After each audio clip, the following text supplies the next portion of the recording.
Good evening again. I'd like to call the Committee of the Whole for the Village of Cary for Tuesday, May 21st, 2019 to order with roll call, please. Kraus? Here. Weinhammer? Yeah, here. Collier? Here. Cavelli? Here. McAlpine? Here. Would you join me in the Pledge of Allegiance? I pledge allegiance to the flag of the United States of America and to the republic for which it stands, one nation, under God, indivisible, with liberty and justice for all. Wow. No one wants to talk about refuge collection? I'll open up the public comments. There's nobody here, so we will go ahead and close public comment at 7:52. Discussion regarding a refuge collection contract. Eric? Thank you, Mayor. We are here this evening to give the village board and a committee of the whole an update on an upcoming request for proposals that we will be issuing shortly. The current refuse contract, which is currently held by Advanced Disposal, is coming up soon, so we're preparing the process to request proposals and identify the scope of services and any modifications and additions that might be included in that request. As I mentioned, the current contract is expiring November 30th of this year, so we're starting the process now to make sure that there's adequate time to settle on our scope of services, get the proper interest and advertisement for the bid process out there, and also give the committee and the village time to ensure that the content of the scope is what we're desiring moving forward. So our rough tentative schedule here is with the committee discussion this evening. If there aren't any major changes from what we're anticipating with the layout this evening, we'll issue the RFP in the next week or so, with the proposals due sometime in June, and then consider for approval as early as July. As long as we have that award timeframe, that award and approval timeframe in that July range, that will give us adequate time to prepare for a transition should there be a new company that needs to be brought in. So there will be some planning and coordination that would go on with that process. So getting into some of the parameters that we have in place that we're going to look at with the current bid. We will solicit pricing for 2 different collection schedules. We would ask bidders to provide us price for single-day village-wide collection, which is relatively rare and somewhat challenging for some vendors to provide, but our current contract does have that right now, so we would like to see what that pricing would be. But to ensure that we can get the best pricing possible for residents, we'll also see what the traditional 4-day schedule would look like, which is similar to what the village had originally with the current contract. And then Courtney Sage, our analyst, is going to be co-presenting, and she'll go over some options here as well. Container options is one of the biggest and most frequent requests we get from residents. Currently for recycling, it's a 65-gallon. We would like to see a larger cart option available. For refuse, right now you have the per bag option, the 35-gallon or the 95-gallon. We'd like to see a medium cart option. This was something previously brought up actually by Advanced Disposal as well. They have a medium cart, it's just not in our contract currently. And then for yard waste, a large cart option we'd want to look into as well. This was also something we've had a few residents request. They don't like the bags. Usually this comes from elderly residents. And then with the composting, currently you are able to do that with your yard waste during those specific months. However, we'd like to, or an option would be kind of like an a la carte option where residents would be able to pay to have it year round, if that's something they're interested in. So with the food scrap composting, basically organic materials, food waste, it does get processed in a very similar manner to other yard waste, your leaves and primarily, and other and weeds and so forth. So those can be commingled and mixed because they're processed in the same way and they have the same environmental benefit in the end. So during yard waste season, that would obviously be no change. This would be purely an option to consider if the residents want to have it all year round, which would probably consist of a separate cart that would be needed for the times of year that there are no yard waste collections. Okay, I have a silly question then. So if I'm understanding you correctly, you can put food scrap in with your yard waste currently? Yes. Correct. I Does did that not know also that. include- Yeah. It's not advertised very well, Right, I and would that's one say thing we it's- would do moving forward. Right, I didn't know that either. So, but also with compost, with food scraps, can't you do paper towels and all that? Also go into composting and paper plates and stuff like that? I would look for the details, but I would expect those Because some kinds people of things don't would as know well. that in recycling, that can't go in recycling and it gets Right. thrown away. So, and people also don't know with recycling, if you put your whole plastic bag in with recycling, it gets tossed. Right. They don't separate it. We can look into that and just make sure that it's clear with. Well, that would the be my next question comment. then with the, if everybody had a compost, a garbage and a recycling, you can go with the smaller recycling because a lot more would go into the compost. If everyone, Yes. everyone makes those changes, yeah. Right. That's what they do in Europe. But you would need an education process for Yes, that, I it's an think. education. Oh, yeah. Because people are unsure already what to put in recycling. And a lot of it gets thrown out and not recycled. It's not highlighted here, but one of the parameters or scope of services that we will indicate is required is a significant outreach plan. Yeah. So things like the composting process, we'll definitely make sure they're highlighted and that each vendor prepares information, brochures, website links, things like that. Absolutely. And with recycling, this is something we are seeing vendors push harder is the education program. Yeah. Because like you talked about, people recycle things that aren't actually recyclable, And like people put in the and right. plastic bags. It's a good Right, example. jewel bags can't go in, but Yep. people put Yes. them in there and right. And then also with the recycling and the garbage, so for our household, we have a really big recycling can, and then we requested a smaller garbage can, and we never, hardly ever, not saying never, we hardly ever fill the garbage can. So we have a ton of recycling. So I'm always thinking in my head, because they look very similar, I hope they're dumping the garbage and the garbage and the recycling and the recycling, because most other people have it reversed or more similar in size. So is it possible to have them labeled, or maybe the people who are picking it up already know that? I mean, I wrote with a silver marker on ours, recycling and garbage, but Aren't they It'd be different like- colored tops? Ours, mine are different. No. tops. I would- Currently, No. they're supposed to have different color lids, but Yeah. we can, in our specifications, we can request that Ours are the both brown. differentiation is more clear. There was, I think when this current contract was enacted, there was very specific appearance standards that this contractor was required to make. They were required to have certain color greens, not neon green, not dark green, but a very specific bless you. forest green, like whatever it is. But they are also told that they can't have logos and markings on the containers. That's something we can look at. I would, as we move forward, I guess recommend try to keep some consistency from what people are used to and used to doing, so they know which can is which. But yeah, if you have two containers and they have the exact same lids, they've provided you the wrong container, so we should get that rectified. Okay, Yeah. thank you. What about branches, the branch pickup that they do every week? So with the yard waste? Yeah. Yeah, Yeah, we're we would proposing- still propose to have yard waste, the unlimited yard waste specifically. Yeah, our Along base with- specification will be to maintain the existing parameters for Right. that, so exactly It's with like 2 feet the by branches 4 as well. feet or something. Yes. When we bid this out, would we perhaps ask for a shred day or anything like that to incorporate that into it? Yes. You're Oh, am I a step ahead of the stealing my game? thunder. But yes, there's a few things that are new that Okay, we so are I'll be going quiet. to propose as well, based on Okay. some of all your feedback as well. Okay. I just want a quick comment. I definitely like the larger recycling option, especially Mm-hmm. around the holidays. So Yeah. thank you, because I'm always busting out. So yeah, before we leave this slide, so all these options that we listed here, the ones with the little question marks on them are the ones that are different from our current contract that we would propose to add in our specifications for the bid request. It sounds like the committee, if I'm hearing right, is good with all those options. Yep. Yes. Yes. I have a question regarding before you move on, the compost option. So that would be, everybody would have to do, if we decide to do it, everybody has to do it? No, Court, you mentioned we're looking at an à la carte type of option with that, so that way it would be people would only pay for that year-round service if they desire. Okay. It wouldn't be something that And they would be would need a subsidized separate through the whole container. contract.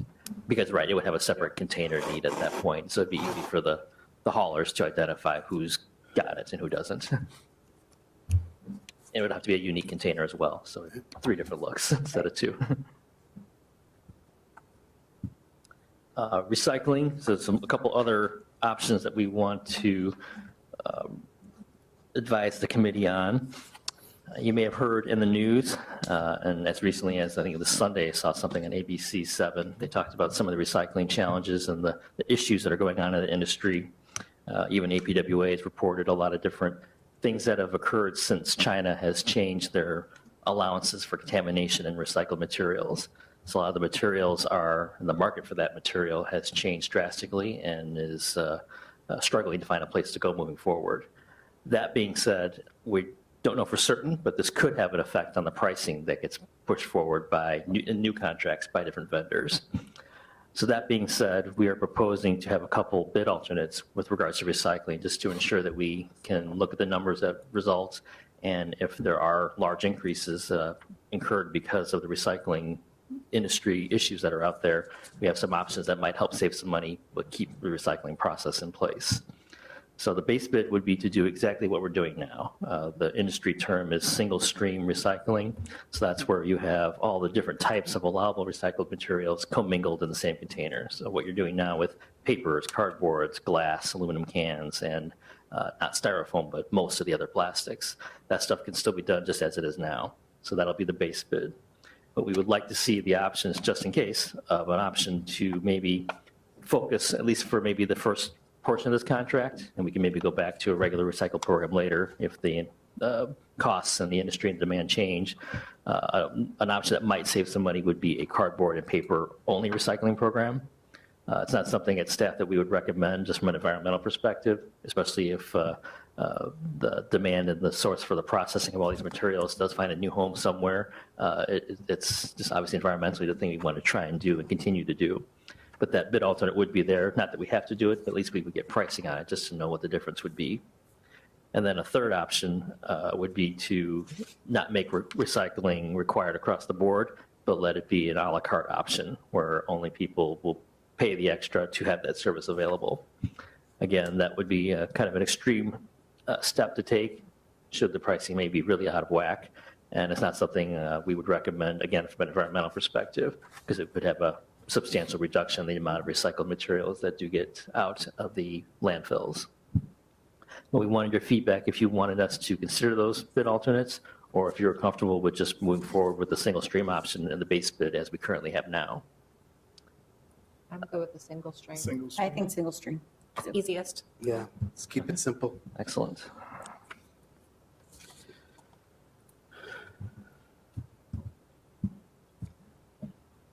So just for the base scope of services, there are a few things in our current contract we wanted to keep.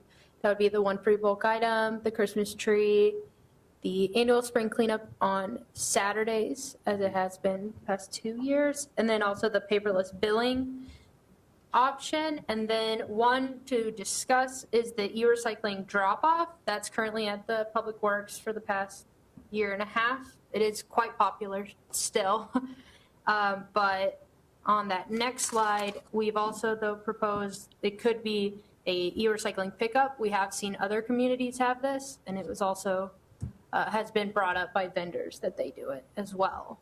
That's an on-call type of service. So if you had an old TV, you would call the vendor, let them know, they'd come pick it up. This would kind of be on demand and paid for by the resident. Or another variation of that could be curbside recycling in lieu of a drop-off that is designated times of the year. Yeah. So perhaps you put your e-recycling out, if it's designated, it's the first week of March on your regular pickup day. Some contracts have that option as well, that built into the price. And then the other potential service was the paper shredding event, like you asked. Which could be facilitated as a hosted event, and for efficiency, recommend it be a drop-off event with a secure vendor. So items are collected, put in a secure truck, and hauled away and destroyed at an off-site location, as opposed to relying on the on-site shredding where you have to wait and watch it get shredded while you're present. That definitely slowed the lines down in past events and I think limited the amount of participation. Is all of the Village of Cary also Algonquin Township? Because I think most of it is, but is all of it?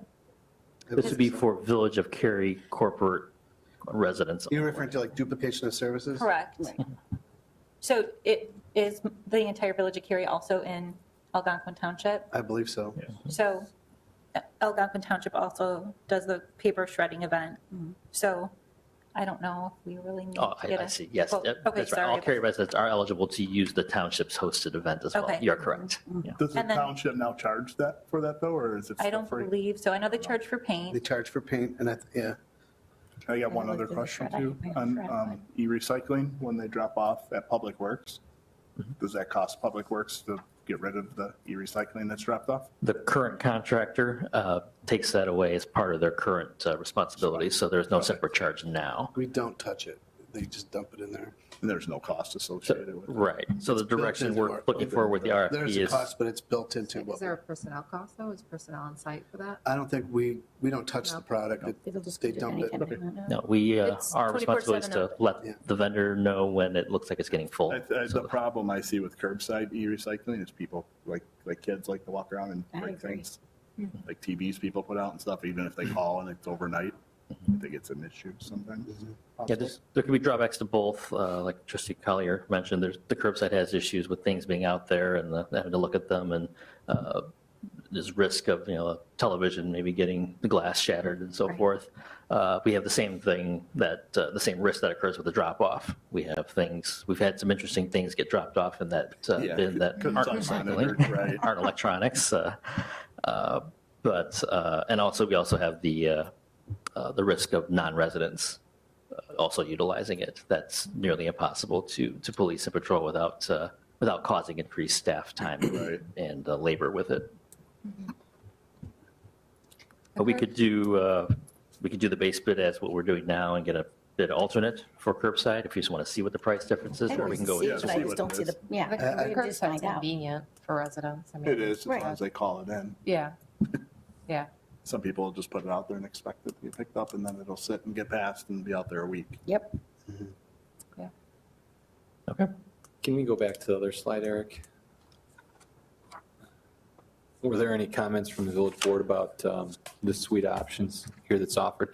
I mean, certainly it's important to note that these are baked into the rates. So spring cleanup program that we have that's obviously popular with residents, there's a cost associated with that. And we have to be knowledgeable of that's baked Right. into So the actual spring rates. cleanup, have you ever thought about doing it alternating years and skipping years? We did do that before. We hadn't You have actually. anarchy on your hands. You think, That's I one think of it's our- become I'd a almost lot went twice less. a year. That's a big deal for our I residents. I don't know, I've never Yeah. dealt with it, so. The tonnages that we're seeing that are reported by the contractor, they kind of go up and down. I Okay. would have expected, just looking at my own house, once you clean out, you Right, it's hopefully good. have Right, less for a couple, over 10 time, years. but Right. the numbers have not been linear in a Dropping. downward trend. Oh, It's okay. been kind of all over the board. What about the one free bulk item per week? I mean, is that a big, do we have any ideas? Does anyone ever measure that? Do they ever report back to us how much that's being used? Because I don't know what the cost is for something like Yeah. that and whether it's really being utilized. I'd be curious, like, if they broke it down by, if you want to add this is how much more it's going to cost. I'd want to know, is there a significant savings to get rid of any of these? If that makes sense. Yep, and that's why some of the ones we propose as bid alternates are the ones we think have big price implications. Most of the things on here, aside from spring cleanup, probably don't have a really large Right. price change in terms of the vendor. The one free bulk item per week, based on the research that Courtney's done, does show that it's kind of standard in almost every contract in every community these days. And I would say it's very popular Okay. for residents based on calls. Okay. It hasn't reduced the spring cleanup volume like we thought, but That's what I was wondering, if with the bulk, it still doesn't Right. change that much. It's weird. we were proposing, just based on, I guess, our own experience of the popularity of the spring cleanup program, making that just a base scope item. We could throw it as a bid alternate just so we could see the price impact if you like. But I think from the types of calls and the volume and the positive reaction to it and the participation rate, I do agree that it's something, I agree with the mayor that it's something that if we did remove or alter too greatly, we would get significant reaction to it. Well, from my experience, refuge is huge. When we changed from group to advance, oh my gosh. So it's going to come back here. I'm telling you guys right now. Am I right, Jake? Yeah, I mean, obviously, change is hard for anything, but that's why we're talking to you now about this. If it's well orchestrated, Absolutely, absolutely. but who knows, we may keep what we have. But this is, any other feedback that you're looking for? I think that's, I think we have the direction that's we were good. looking for. Yeah. Yep. Thank Okay, you. we will prepare our RFP and we'll keep the board updated on the progress. But, and if the board's okay with the schedule we had laid out, that's kind of our timeline for the next time you'll hear from us on this. Okay, sounds good. Okay, thank you. Thank you, Eric. I will entertain a motion to adjourn into executive session to discuss litigation pending or imminent, Illinois 120/2C11, and closed session minutes review, Illinois 120/2C21. So moved. Second? All in favor? Aye. Opposed? No. I don't like having executive